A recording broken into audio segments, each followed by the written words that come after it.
Well, allies and neighbors of the U.S. see President Bush and this is an interesting survey, a big threat to world peace. And Britons say he poses a greater danger than his counterparts in North Korea and Iran.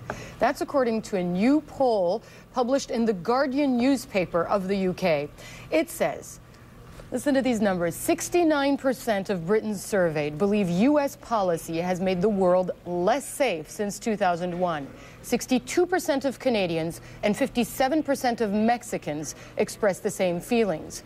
The poll finds support for the U.S. has also slipped in Israel, a country that relies heavily on the U.S. for security and financial aid. Just 1 in 4 think Mr. Bush has made the world safer.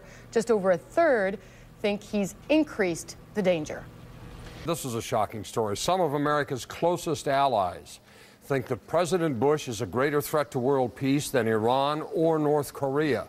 These are surveys that were done in Britain, Israel, Canada, and Mexico, and they show just how low the United States image has sunk. In Britain, Osama bin Laden is seen as the most dangerous leader. Who's in second place?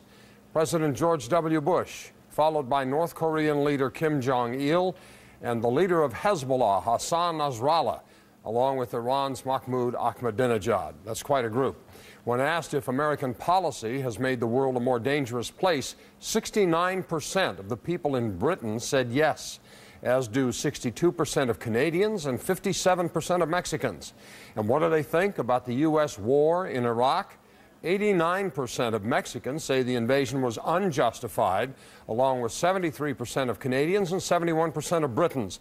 Israel, the only country in this poll that supported President Bush's decision to invade Iraq. So here's the question. What does it mean when our closest allies think President Bush is a greater threat to world peace than either North Korea or Iran?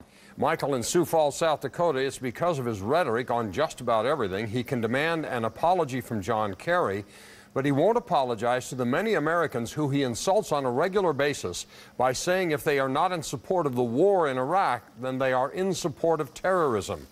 Daisy in Circle Plain, Minnesota, it means our allies are very astute. An equally astute president would recognize the time is long past for a my way or the highway approach to world affairs, recognizing that everyone has something to offer and the help of each is sorely needed.